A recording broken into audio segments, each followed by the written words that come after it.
말씀 증거하겠습니다. 조금 전 말씀드린 것처럼 사순절이 시작되었습니다. 사순절의 시작은 죄를 덮어쓰는 그런 의식을 행함으로 시작되었습니다. 그래서 죄의 수요일이다 이렇게 이야기를 하죠. 이 사순절 기간은 이 부활절을 앞두고 40일간의 기간을 말합니다. 주일은 포함되지 않고요. 평일에 날짜를 세워서 40일간의 기간을 우리가 정해서 이렇게 주님의 고난을 묵상하고 있습니다. 많은 성도들이 이 기간 성경을 읽으면서 또 예배를 통해서 기도를 통해서 경건의 시간을 보내고 있습니다. 그래서 여러분도 이 사순절 기간 동안 성경을 한번 읽어보시는 것도 여러분에게 경건의 삶에 큰 도움이 되지 않을까 싶기도 합니다. 아시는 것처럼 금년에 우리는 교육관 건축이라는 큰 일을 준비하고 있습니다. 이 건축 허가가 나오면은 바로 이렇게 건축이 시작될 예정인데요. 이 건축을 위해서 우리가 많은 것을 준비해 왔는데 정말 이 시점에서 우리에게 필요한 것이 뭐가 있을까? 이것을 한번 깊이 묵상하는 가운데 정말 우리에게 필요한 것은 바로 이 건축이 하나님을 위한 건축이 되어야 되고 또 하나님을 섬기는 다음 세대와 우리 모든 교회를 위한 건축이 되어야 됩니다. 그래서 이 건축은 하나님이 주관하시는 건축이 되어야 되기에 우리가 하나님이 일하실 수 있도록 기도하는 것이 무엇보다도 필요하지 않는가 하는 생각을 하게 되었습니다. 그래서 저는 오늘 사순절 첫째 주일을 맞아서 이 시점에 우리 교회 모든 성도들에게 꼭 필요한 그것은 다름이 아니라 바로 기도다 이렇게 생각을 했습니다. 이 기도의 중요성은 아무리 강조해도 지나침이 없지 않겠습니까? 기도는 하나님께서 일하실 수 있도록 그렇게 요청하는 가장 빠른 방법이고 확실한 방법이 바로 기도라는 거죠. 사람이 하는 일이지만 그러나 하나님이 주관하시도록. 예수님도 그러셨습니다. 예수님도 공생의 사역하시는 가운데 사실 예수님은 하나님 그 자체이지 않으셨습니까? 그렇기 때문에 굳이 예수님도 하나님과 따로 기도하실 필요가 있을까라고 생각을 해봅니다만 그렇지 않으셨습니다. 예수님도 기도하셨다는 거죠. 성경에 보면은 예수님이 기도한 모습이 여러 군데 있는데요. 그 중에 여러분 누가복음 6장 12절에 보시면은 이 말씀이 있습니다. 예수께서 기도하러 산으로 가사 다 같이 시작. 밤이 새도록 하나님께 기도하시고. 여러분 예수님이 기도하셨는데 그냥 하신 것이 아니라 어떻게 기도하셨다고요? 밤새도록. 우리는 밤새도록 기도하는 걸 우리는 옛날에 뭐라 그랬어요? 철야한다 이래 있잖아요. 그죠? 실제로 옛날에는 철야기도 했고요. 저도 중고등부 다닐 때 철야했던 기억이 납니다. 새벽 4시까지 막 이렇게 철야기도 하고. 주님께서 철야하실 정도로 기도 제목이 있었을까? 여러분 한번 생각해 보세요. 뭐가 그렇게 기도할 게 많으셨을까?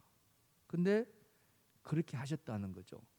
또 하나는 그렇게 밤새도록 기도할 때 여러분 밤새도록 주님이 그냥 졸다가 넘어지다 이렇게 기도하셨을까요? 아니면은 정말 온 힘을 다해서 기도하셨을까요? 온 힘을 다해서 기도하지 않으셨겠습니까? 우리도 금요 기도에 합니다만 지금은 철야는 하지 않습니다만 그 1시간 기도할 때 정말 막 온 힘을 그 힘을 할 때 우리가 손을 막 이렇게 하잖아요. 저를 따라서 한번 해보실까요? 여러분 쥐 한번 해볼까? 시작. 쥐. 그죠? 막 힘을 다해서 막 그렇게 막 부르짖는다는 거예요. 주님이 그러셨다는 거예요. 야. 근데 왜 그렇게 하시느냐? 성경을 보니까 그런 기도 들으신다는 거예요. 우리 하나님께서. 응? 여러분 히스기야 왕의 아들이 므낫세 왕인데요. 이 므낫세 왕이 아주 행사가 개차반이었습니다. 여호와 보시기에 악을 행했어요. 그래서 이 므낫세가 바벨론을 끌려가는 그런 순환을 당합니다. 그때 정신 차리고 하나님께 기도하거든요. 그 말씀이 역대하서 33장에 나옵니다. 보시면은 그가 환난을 당하여, 이 므낫세 왕이에요. 환난을 당한 므낫세 왕이 하나님 여호와께 간구하고 그 조상들의 하나님 앞에 크게 겸손하여 기도하였으므로, 다 같이 시작. 하나님이 그의 기도를 받으시며 그의 간구를 들으시자. 조금 전에 이 므낫세가 어떻게 했다고요? 삶이 엉망진창이었어요. 여호와보시 악을 막 우상 섬기고 난리였거든요. 그랬던 것 같으면은 여러분 그 기도를 들으실까요? 아니잖아요. 근데 그가 겸손하게 하나님 앞에 기도했다는 거예요. 그랬더니 하나님이 그 기도를 어떻게 해요? 들으셨다는 거죠. 이거 우리가 주목해야 된다는 거예요. 그가 어떤 삶을 살았든 간에 하나님 앞에 회개함으로 돌아와서 기도하는 자, 하나님은 그 기도를 들으신다 안 들으신다? 들으신다는 사실 여러분 기억하시죠. 바로 이겁니다. 그렇게 지금 우리가 이 교회 건축을 앞두고서 지금 우리에게 필요한 것은 다른 것이 아니라 바로 하나님의 자비를 구하며 하나님의 인도하심을 구하는 기도하는 것이다. 그래서 그렇다면은 우리가 어떻게 기도하는 게 좋은가 이거죠. 우리가 기도를 모르는 바가 아닙니다만은 그래도 주님이 기도하신 모습을 보면서 우리가 주님이 이렇게 기도하셨는데 우리가 그 기도의 본을 따라가면 되지 않겠습니까?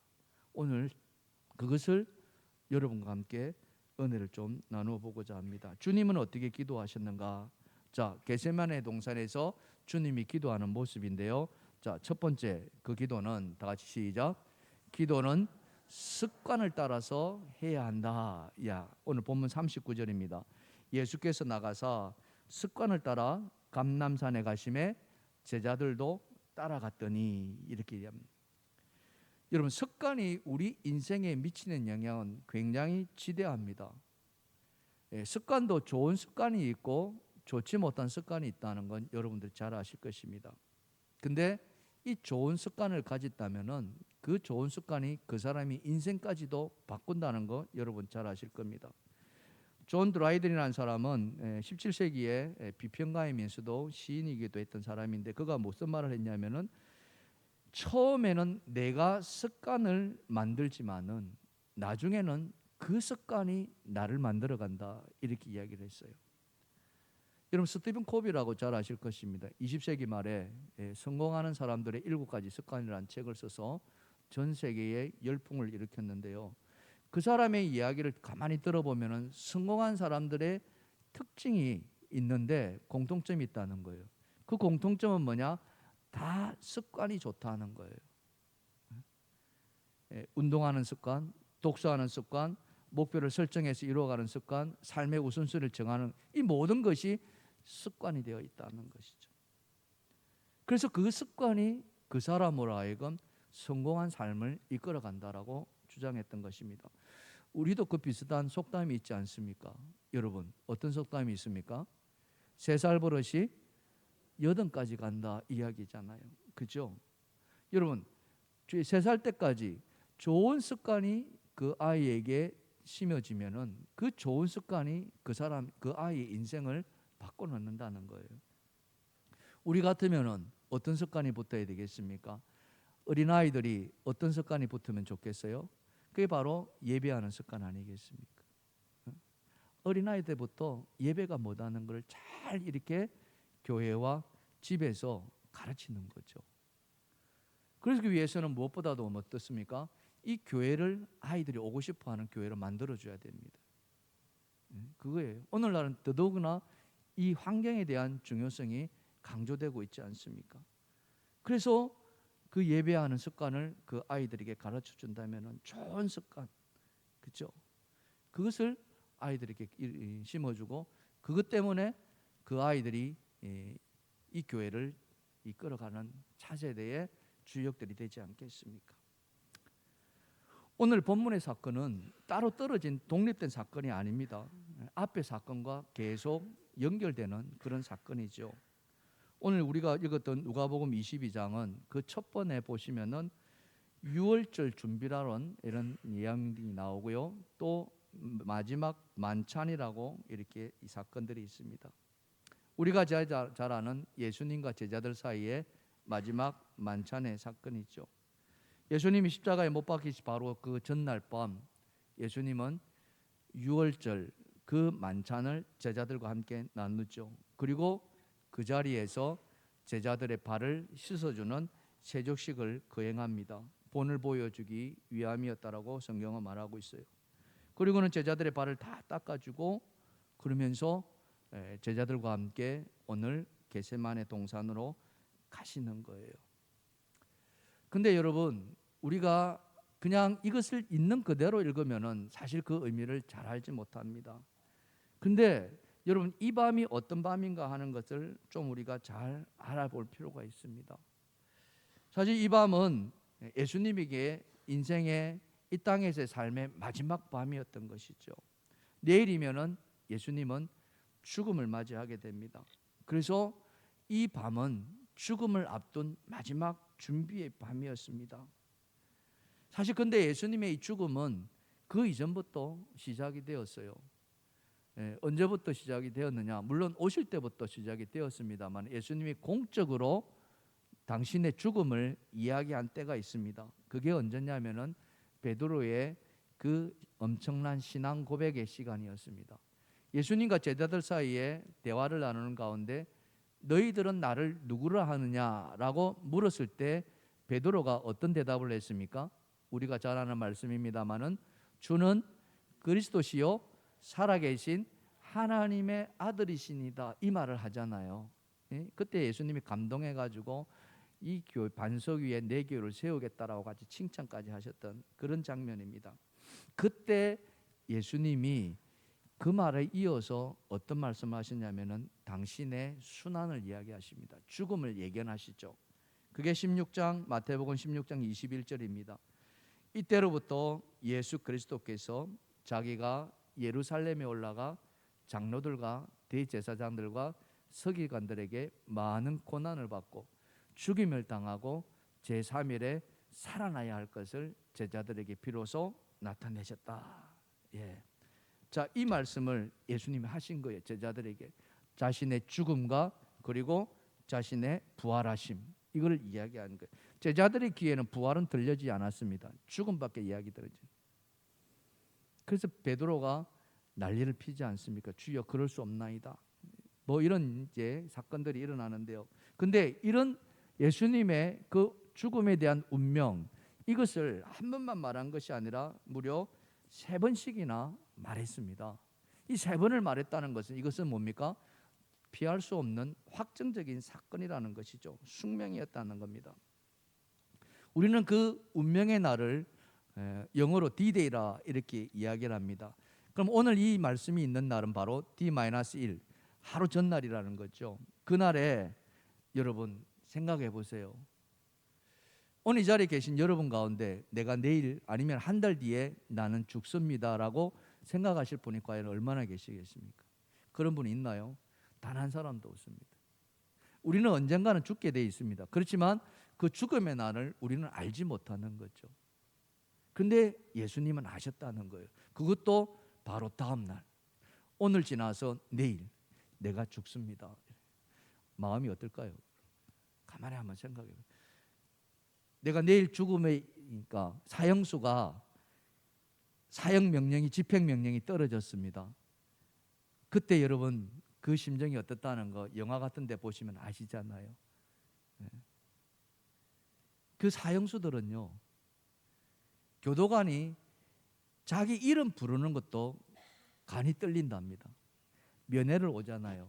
면회 와서 몇 번 사형수 이름 부르는데 그게 자기 죽음의 날이라고 생각하는, 얼마나. 근데 지금 예수님이 내일 내가 죽는다는 걸 알고 계시는 거예요. 그 마음이 어땠을까요? 신이신 예수가 아니라 인간이신 예수, 그 마음인 거죠. 육신의 아픔이 찾아오고 두려움이 찾아오고 온갖 생각들이 다 들고, 여러분 뭘 할 수 있을까요? 손에 잡히는 게 있을까요? 참 제가 부끄럽습니다마는 지난 연휴 설 연휴 기간 내내 감기로 인해서 힘겨웠는데 약을 먹으면 떨어질 줄 알았는데 이 약을 먹어도 떨어지질 않아요. 정말 이번 감기는 저에게 찾아온 감기는 제 아내도 마찬가지입니다만 정말 혹독했는데요. 이 숨을 쉬면 가슴이 아픈 거예요. 숨을 들이쉬면 이 숨을 마음대로 못 들으시고, 또 기침하면은 여러분도 기침 오랫동안 해보신 분 아시면 기침하면 어디가 아파요? 이 가슴이 아프잖아요. 더 심하게 하면 어떻게 해요? 배 근육까지도 아프더라고요. 막 떨려가지고 너무 힘들어요. 그때 여러분 우리가 할 수 있는 게 뭐가 있던가요? 뭘 할 수 있었던가요? 진짜 끙끙 앓는 것 말고는 달리 할 수 있는 것이 없다는 거죠. 겨우 우리가 기도한다면은 주여 빨리 낫게 해주십시오, 이 정도 외에는 그렇지 않나요? 그러다 보면은 우리는 어떻습니까? 내 하던 모든 일을 다 내려놓게 됩니다. 평소에 하던 일들을 하지 못하는 거예요. 예수님도 달랐을까요? 다르지 않았다. 근데 그 아무것도 할 수 없는 그 전날 밤에 예수님은 뭐하러 가셨어요? 기도하러 가셨다는 거예요. 그게 자의적인 힘이었을까요? 그렇지 않았다는 거죠. 그래서 오늘 성경에 뭐라고 했습니까? 성경에 뭘 따라갔더라? 습관을 따라갔더라, 이겁니다. 이게 참 습관의 힘을 빌어서, 여러분 습관적으로 뭘 한다 이러면 사실 뉘앙스가 별로 좋은 의미는 아닙니다. 그러나 우리가 뭔가를 할 수 없을 때, 아무것도 뭘 어떻게 할 의지가 힘들 때, 근데 그 습관의 힘을 빌어서 우리가 해나간다면 이거는 엄청나죠. 예를 든다면 혹시 여러분 가운데 여러분의 삶을 이렇게 예배하는 가운데 어떨 때는요, 그냥 다른 이유도 없어요. 그냥 오늘 주일 안 나가고 싶을 때가, 그런 마음이 들 때가 있어요, 없어요? 있습니다. 아니면은 작은 일로 인해 가지고 그 일을 핑계 대면서 그냥 주일 오늘 빼먹을 때도 있습니다. 그게 우리의 인생이죠. 오늘도 내가 그런 마음이 생겨났다고 해봅시다. 오늘 그냥 오늘은 쉬어야겠네. 날씨도 뭐 비가 오려고 그러고 뭐 이런저런. 그런데 여러분 마음은 그랬는데 내 몸이 지금 뭐 하고 있어요? 교회 가려고 옷을 주섬주섬 입고 있는 거예요. 교회 가려고 성경책 찾고 있는 거예요. 이게 습관이라는 거죠. 오늘은 무슨 날이다? 주일이라는 것이 내 몸이 알고 있다. 이게 습관의 힘이라는 거죠. 바로 그것입니다.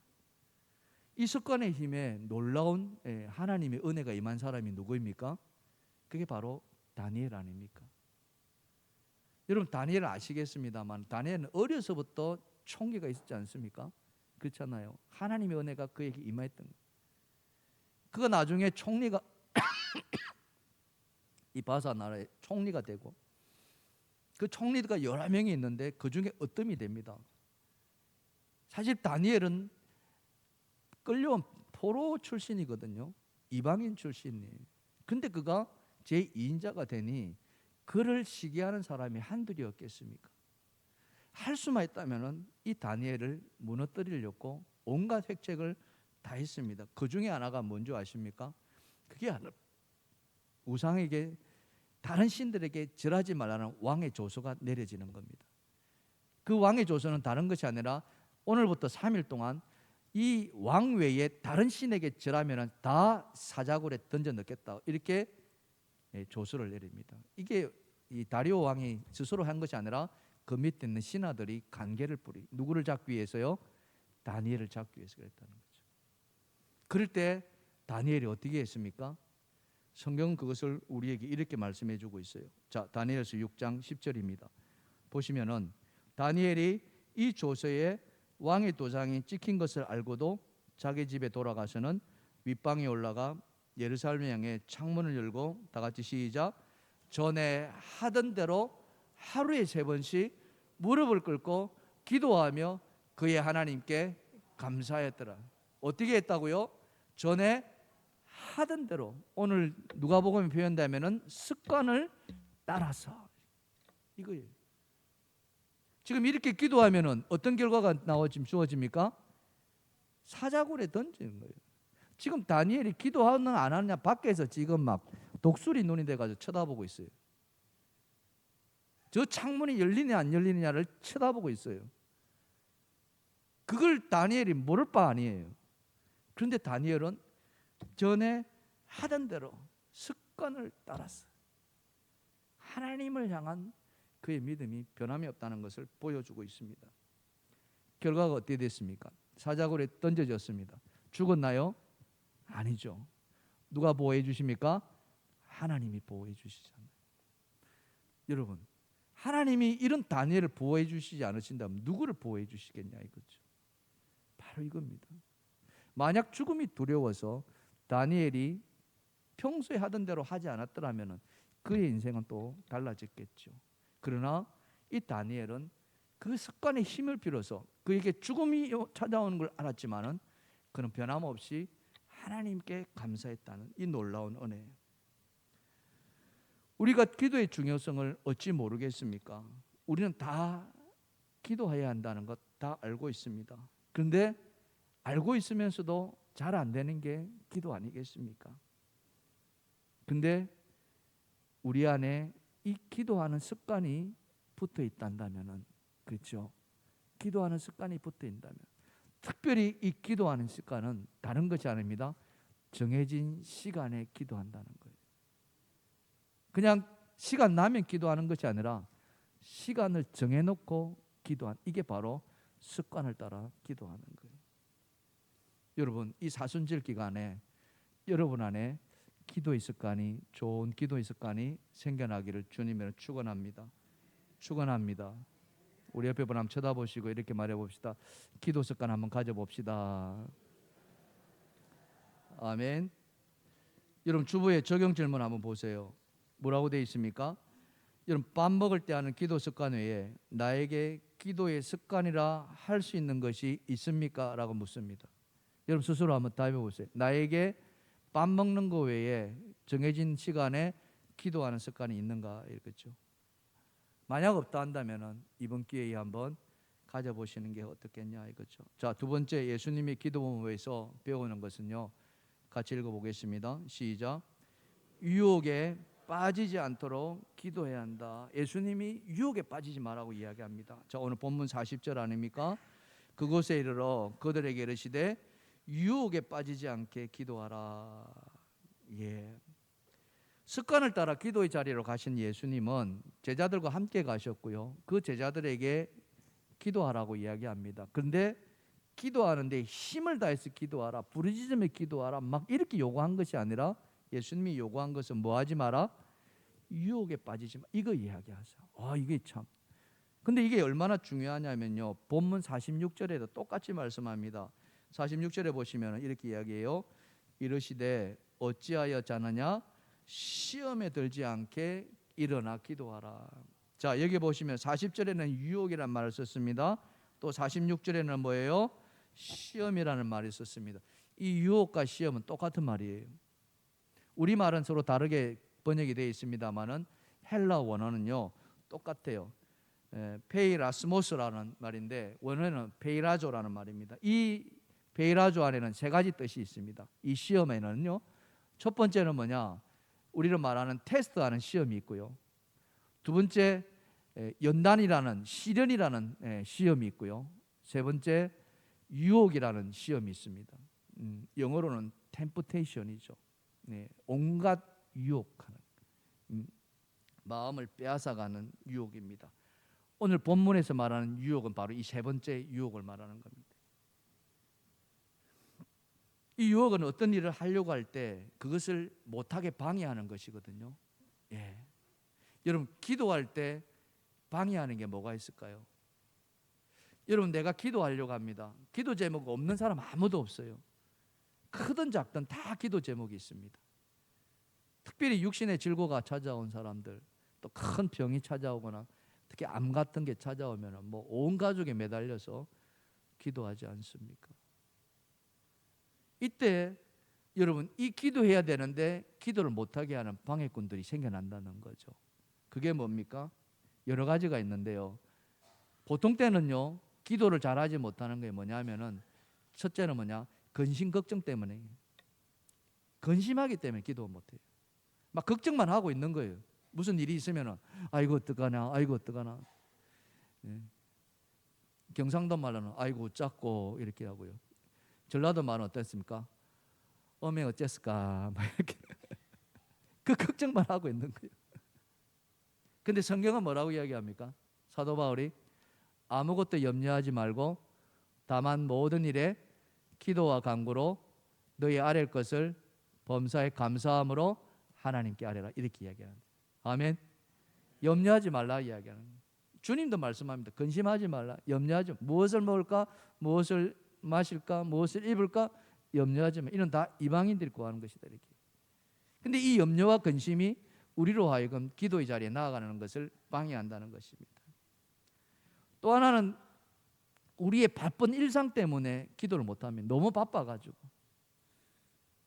정말 그런 바쁜 사람들이 많이 있습니다. 일에 치여 있는 사람들이죠. 바쁘다가 입에 배어 있는 사람들. 근데 정말 중요한 일로 바쁜 일이냐면 그렇지도 않습니다. 사소한 일인데도 바쁜 거예요. 이런 바쁜 일 때문에 기도 자리에 못 나가는 사람들이 있고요. 또 하나는 이건 참 우리가 버려야 되는데 뭐냐면은 우리의 게으름과 나태함입니다. 참 이런 게으름과 나태함이 있으면은 이거는 좀 안 됩니다. 뭐 내일 하면 되지 뭐 이런 사람 있잖아요. 오늘 못하면 내일 하면 되지. 마음이 너그러운 사람이라고 생각하면 참 괜찮습니다. 유한 사람이다 생각하면 괜찮은데 일을 미루는 것은 이거는 좀 바람직한. 기도도 마찬가지. 여러분 기도는 지금 해야 되는 거죠. 믿으시면 아멘 합시다. 누가 대신 해줄 수 있는 것도 아니에요. 기도는 누가 해야 됩니까? 내가 해야 되는 거예요. 어떤 사람 기도 부탁합니다. 와 이런 일 때문에 좀 기도해 주십시오. 저는 뭐 목사이기 때문에 많은 성도들로부터 기도 부탁을 받습니다. 그러면 어때요? 그 기도 부탁한 사람이 기도의 자리에 나와야 돼, 안 나와야 돼? 당연히 나와야 되죠. 그 기도 부탁해 놓고 기도의 자리에는 그 사람이 안 보인다. 이러면 내 마음이 어때요? 내가 기도를 해야 되나 말아야 되나 고민되는 거죠. 여러분 저를 시험에 들지 말게 하시기 바랍니다. 기도 열심히 하십시다. 내가 해야 됩니다. 혹시 내가 게으름 때문에 나태함 때문에 기도하지 못한다면 그거 우리가 물리쳐야 되지 않겠습니까? 또 하나 기도하는 것은요. 이건 정말 누구에게나 찾아오는 것인데 뭐냐면 마귀의 유혹입니다. 특히 예배의 자리나 기도의 자리에 여러분 막 졸음이 오는 경우가 있습니다. 기도하는데 졸음이 올까? 졸음 옵니다. 예배하는데 졸음 올까? 졸음 옵니다. 근데 그 졸음마귀 이기셔야 됩니다. 오늘도 주님이 말씀하잖아요. 46절에 시험에 들지 않게 어떻게 해요? 일어나 기도하라. 깨어 일어나라. 벌떡 자리에서 일어나는 것이 아니라 깨어 있으라는 거예요. 아멘. 누가 잠을 준다고요? 이 마귀들이 잠을 준다. 기도 못하게. 바로 여러분 그겁니다. 제자들은 그걸 이기지 못한 거예요. 얼마나 안타까웠으면요. 예수님이 이런 말까지 하시거든요. 마태복음에는 오늘 이 장면을 이렇게 이야기하고 있어요. 마태복음 26장 40절에 제자들에게 오사 그 자는 것을 보시고 베드로에게 말씀하시니 베드로입니다. 여기 또 베드로가 나와요. 너희가 나와 함께 다 같이 시작. 한 시간도 이렇게 깨어 있을 수 없더냐. 네. 이게 그냥 읽으면 맛이 없어요. 주님의 마음을 읽으면 여러분 어떻게 말하시겠습니까? 한 시간도 아니 10분도 이 이야기 아닙니까? 그죠? 어떻게 야 주님의 이 자리에 말씀 내가 내일 죽으러 가는 거야. 그래서 나를 위해서 기도해 달라는데 너희가 어떻게 지금 기도 잘 수가 있니? 이 이야기거든요. 이 뉘앙스란 말이에요. 얼마나 안타깝겠습니까? 이런 것들이 우리로 하여금 기도를 방해하고 있다는 거죠. 근데 여러분 정말 심각한 게 뭔지 아십니까? 오늘날 많은 사람들이 기도 자리에 나가지 못하는 이유 중에 하나가 뭔지 아십니까? 그게 바로 미디어 중독입니다. 미디어 중독 처음 들으십니까? 여러분들이 스마트폰으로 유튜브 동영상 아니면은 짧은 동영상 그걸 요즘 말로 전문 용어로 숏폼이라고 이야기합니다. 이 스마트폰을 손에서 떨어지지 않는 거예요. 젊은 아이들은 이걸 가지고 어떻게 합니까? 손을 막 이렇게. 근데 나이 드신 분들도 이 영상에 빠져 있다는 건 심각한 수준. 한번 보기 시작하면은요 시간 가는 줄 모르고 거기에 나도 모르게 중독되어 간다는 거예요.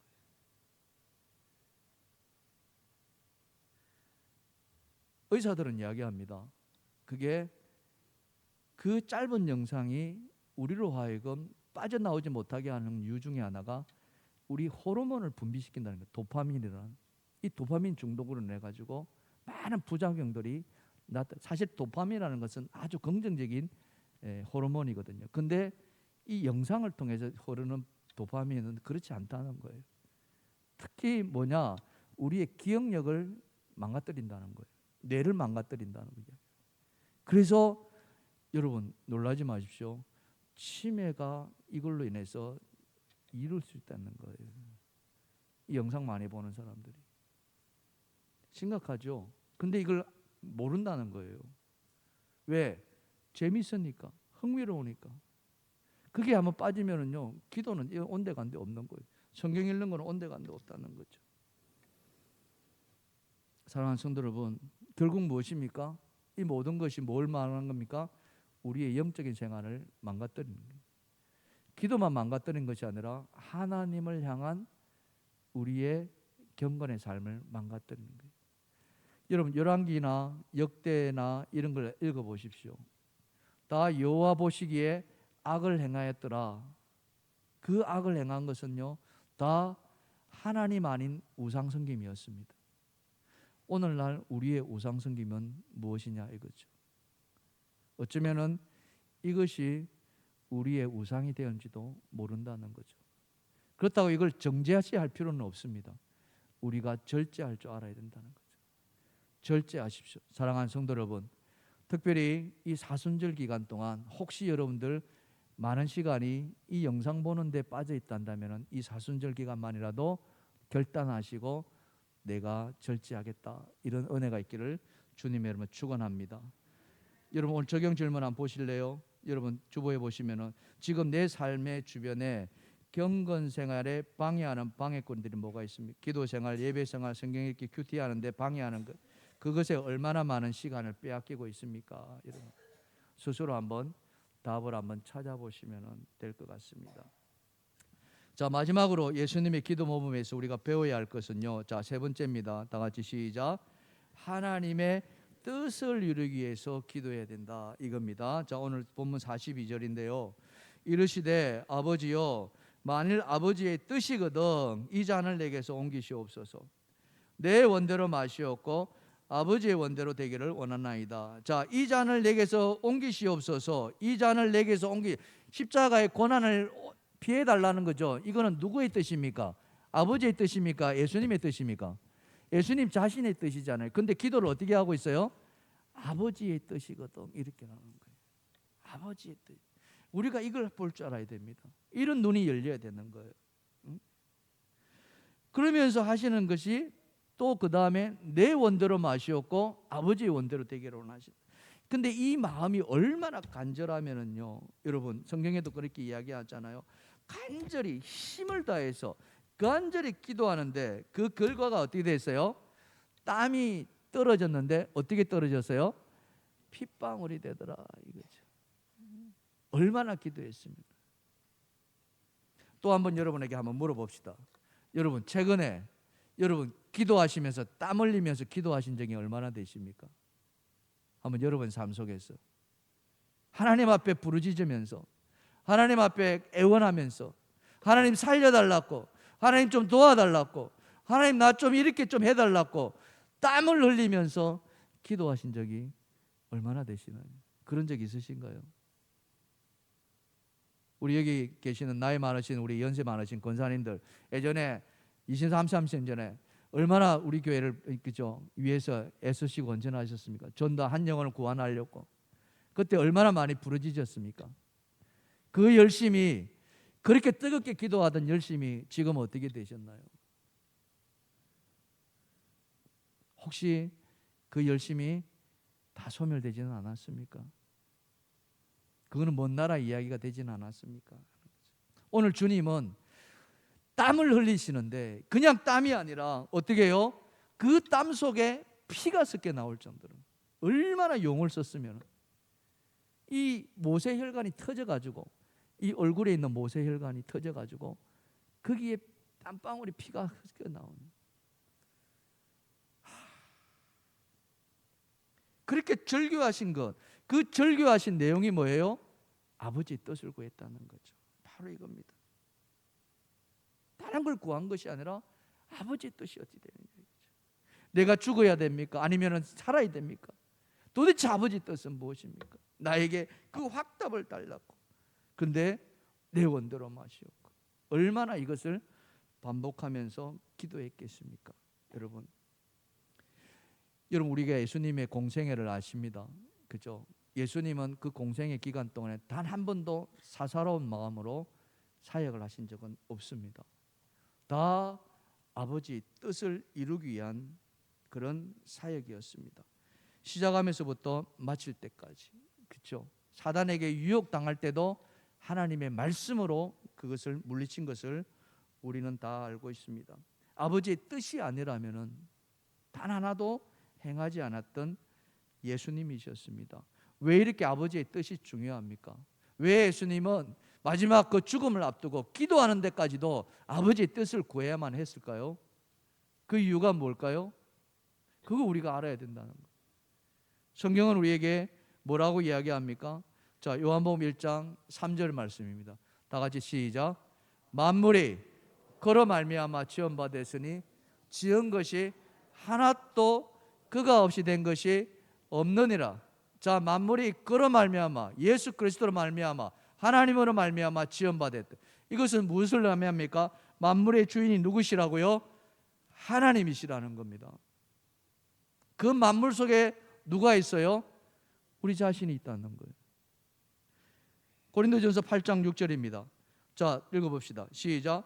우리에게는 한 하나님 곧 아버지가 계시니 만물이 그에게서 났고 우리도 그를 위하여 있고 또한 한 주 예수 그리스도께서 계시니 만물이 그로 말미암고 우리도 그로 말미암아 있느니라. 아멘. 잘 보세요. 만물이 예수 그리스도로 말미암고요. 우리도 예수 그리스도로 말미암아. 그러니까 예수 그리스도가 없으면 우리는 있다 없다? 없는 거예요. 그게 우리라는 거예요. 그 우리의 주인은 우리가 아니라는 거죠. 이게 믿어지고 고백되어져야 됩니다. 여러분, 내 삶의 주인, 내 인생의 주인이 예수 그리스도이심을 믿으십니까? 믿으십니까? 골로새서 1장 16절도 똑같이 말씀합니다. 만물이 그에게서 창조되되 하늘과 땅에서 보이는 것들과 보이지 않는 것들과 혹은 왕권들이나 주권들이나 통치자들이나 권세들이나 만물이 다 그로 말미암고 그를 위하여 창조되었더라. 세상은 어떻게 말할지 상관없습니다. 그러나 우리는 하나님의 자녀들이고 하나님 나라를 바라보는 자들입니다. 그렇다면 오늘 이 말씀이 우리의 말씀이 되어야 됩니다. 우리가 하나님의 자녀라고 말하면서 만물은 하나님을 위해서 있는 것이 아닙니다. 나는 하나님을 위해서 있는 것이 아닙니다 라고 말한다면 그는 이율배반적인 삶을 살아갈 수밖에 없다. 우리는 하나님의 자녀이고 그렇지 않습니까?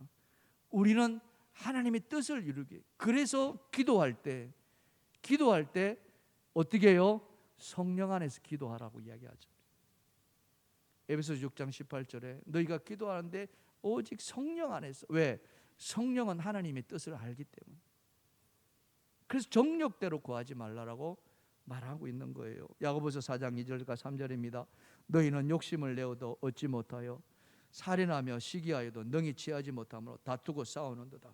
너희가 얻지 못하면 구하지 아니하기 때문이요 구하여도 받지 못하면 다 같이 시작.